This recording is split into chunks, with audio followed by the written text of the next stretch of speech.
David Ohito, the Standard. Thank you, Mr. President. You've been hosting African kings, prime ministers, and presidents for the last 3 days. But back home in Africa, media freedom is under threat. The work of journalists is becoming increasingly difficult. In Egypt, our Al Jazeera colleagues are in jail. In Ethiopia, dozens of journalists are in prison. In Kenya, they have passed very bad laws targeting the media.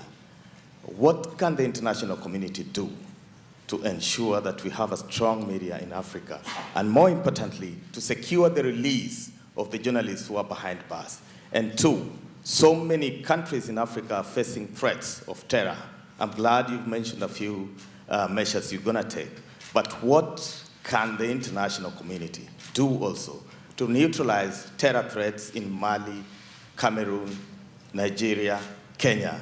Could that be the reason you have skipped Kenya in your visits to Africa? Thank you. I'm sorry, what was the last part of the question? Could the terror threats be the reason you have skipped Kenya in your visits to Africa? No. Well, first of all, with respect to journalists and the media, the last session that we had on good governance emphasized that good governance means everybody has a voice, that government is transparent and thereby accountable. And even though leaders don't always like it, the media plays a crucial role in assuring people that they have the proper information to evaluate the policies that their leaders are pursuing. And so we have been very consistent in pushing governments, not just in Africa, but around the world, to respect the right of journalists to practice their trade as a critical part of civil society and a critical part of any democratic norm. The specific issue of the Al Jazeera journalists in Egypt, we've been clear both publicly and privately that they should be released. We have been troubled by some of the laws that have been passed around the world that seem to restrict the ability of journalists to pursue stories or write stories. We've also been disturbed by efforts to control the internet.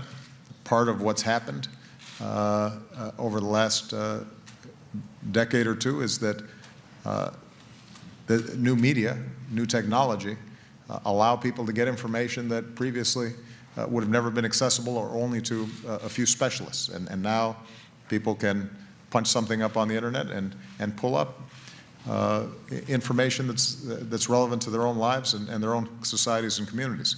So we're going to continue to push back against these efforts, as is true on a whole range of issues. And I've said this in the past. Many times we will work with countries even though they're not perfect on every issue. We find that in some cases engaging a country that generally is a good partner but is not performing optimally when it comes to all the various categories of human rights, that we can be effective by working with them on certain areas and criticizing them and trying to elicit improvements in other areas. And even among countries that generally have strong human rights records, there are areas where there are problems. That's true of the United States, by the way. So the good news, and we heard this in the summit,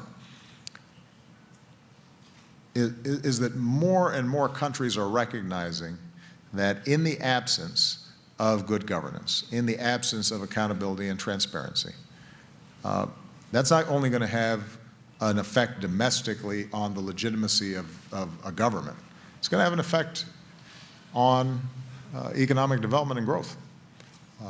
Because ultimately, in an information age, open societies have the capacity to innovate and educate and move faster and be part of the global marketplace more than closed societies do over the long term. I believe that. Now, with respect to terrorism, I think there's uniform concern of terrorist infiltration in many countries throughout Africa. Obviously, this is a concern that we have globally. A lot of the initiatives that we put forward were designed to partner so that countries, first and foremost, can deal with these problems within their own borders or regionally. And the United States doesn't have a desire to expand and create a big footprint inside of Africa. What we do want to make sure we can do is partner with the African Union, with ECOWAS, with individual countries to build up their capacity. And one of the encouraging things in the sessions was a recognition that fighting terrorism also requires security forces that are professional, that are disciplined, that themselves are not engaging in human rights violations, that part of the lesson that we've all learned about terrorism is that it is possible in reaction to terrorism to actually accelerate the disease if the response is one that alienates populations or particular ethnic groups or particular religions. And so the work that we're doing, including the security initiatives that I announced today, I think can make a big difference in that direction.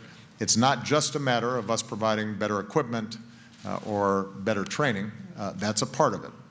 But part of it is also making sure that these security forces and the intelligence operations are coordinated and professional and are not alienating populations.